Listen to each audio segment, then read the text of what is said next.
de la no repetición, que es, digamos, lo más importante, pues también esta consulta no solamente se trata de si llegan o no llegan a ser juzgados los expresidentes, ¿no? Sino también está la parte de la investigación, investigar justamente esos delitos o esos crímenes, ¿no? En el caso de los delitos de corrupción, de los delitos de connivencia entre el gobierno y el crimen organizado, concretamente el narcotráfico, que podrían ya estar prescritos, pues lo importante sería saber que los mexicanos tengamos este derecho a saber qué es lo que nos pasó en todos esos sexenios, ¿no? Y también conocer pues qué otros crímenes existen, tanto de esos delitos como los de lesa humanidad, porque la memoria histórica del país es muy importante que los mexicanos conozcamos pues todo esto para comprender en qué momento estamos ahora, ¿no? Hay muchos que dicen, ya lleva 2 años y medio en el gobierno y no puede acabar con la violencia. Bueno, para entender la violencia hay que tener esta memoria histórica. Entonces, aún si no es… si esta consulta no resulta ser vinculante porque no se llegan a los millones que se tienen que reunir, sobre todo porque no va a haber casi casillas, usted podría impulsar que por lo menos se investiguen y se conozcan, porque no todo se ha publicado en la prensa, no todo se conoce, muchas cosas se censuraron y se callaron. Sí, incluso hay compromisos que hemos hecho con familiares de víctimas con ese propósito, no solo para castigar a responsables, sino para dar a conocer los hechos y hacer conciencia de que no debe de utilizarse la fuerza y no se debe de reprimir a nadie. ¿Cuánto tiempo ha transcurrido, por ejemplo, de la guerra sucia? Más de 50 años.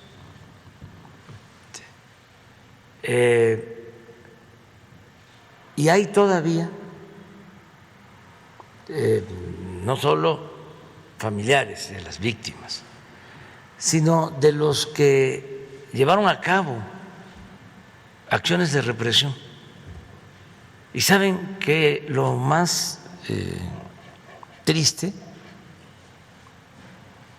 es que ellos, los que participaron en estos hechos, que son sobrevivientes, consideran que actuaron con heroísmo.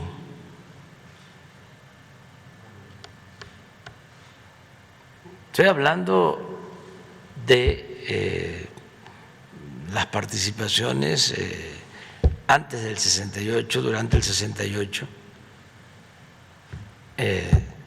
71 del siglo pasado.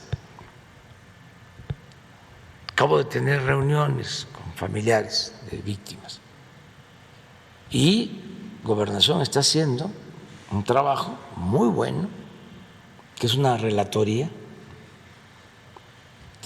que es para eso, para lo que tú estás planteando, para no olvidar y que no se repitan esos hechos.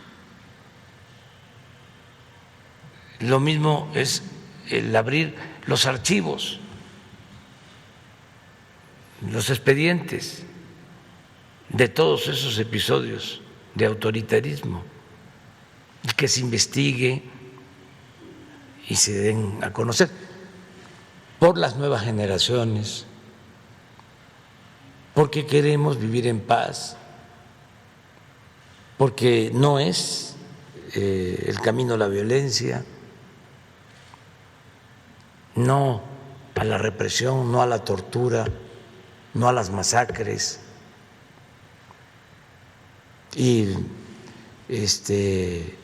actuar de otra forma, atender las causas que originan el que muchos tomen el camino de las conductas antisociales. Lo que siempre he dicho, el ser humano no es malo por naturaleza. Son las circunstancias las que llevan a algunos a tomar decisiones equivocadas. Entonces, sí hay manera de vivir en una sociedad sin violencia, en una sociedad mejor.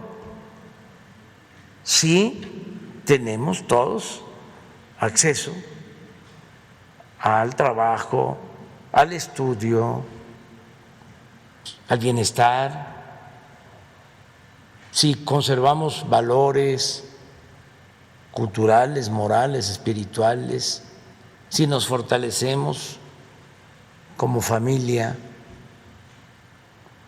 La familia mexicana es algo excepcional, es la institución de seguridad social más importante del país y no se tiene así, con todo respeto, en otros países. No es lo mismo.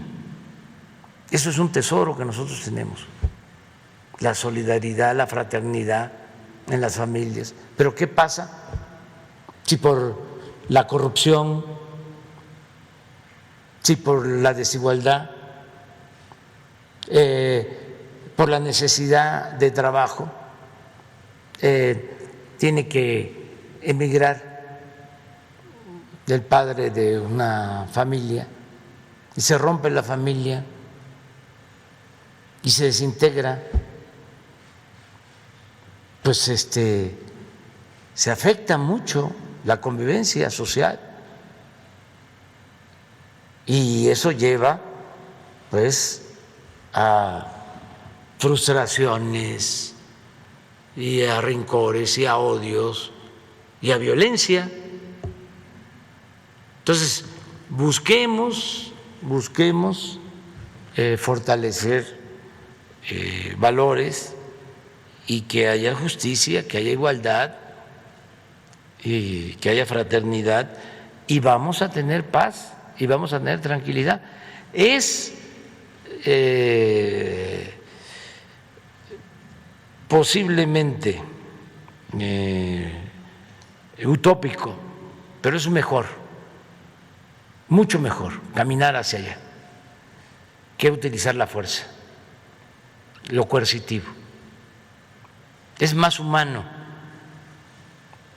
y más eficaz. Lleva tiempo y desde luego que se contrapone con la política de mátalos en caliente o utiliza los Robocop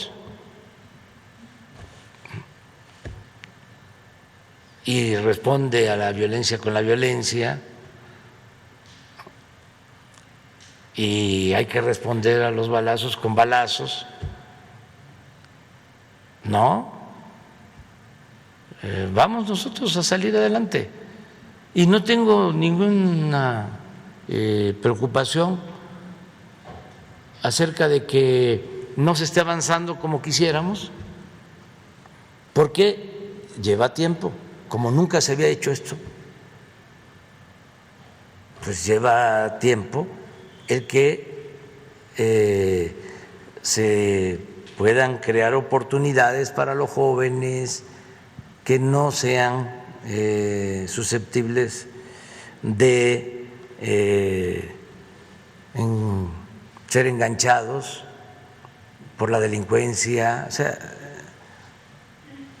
no es fácil, además fue una herencia de mucho tiempo, como tú lo mencionas, pero vamos hacia allá y estoy optimista. Estoy seguro que vamos a tener mejores resultados, que ya estamos teniendo resultados, pero también como tenemos la confrontación política,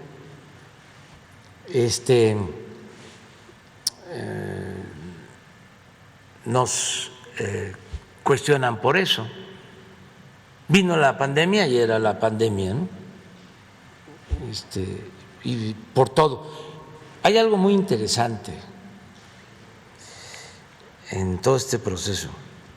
el que enfrentamos la pandemia, la estamos enfrentando, que fue una cosa durísima por todo el dolor que acarrea, lo difícil que es. Y atendimos el problema, lo seguimos atendiendo y no dejamos de llevar a cabo la transformación, ni con la pandemia ni con la crisis económica. Y eso ha sido muy importante, porque no nos quedamos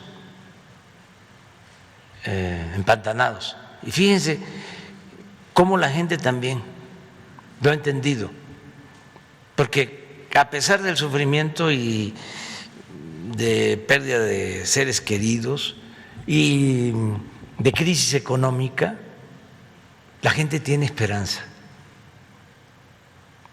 Hoy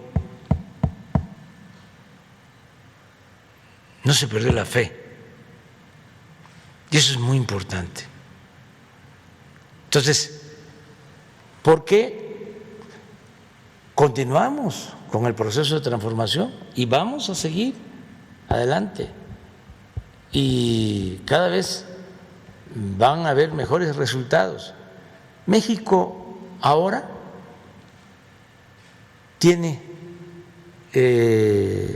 mayor prestigio en el mundo.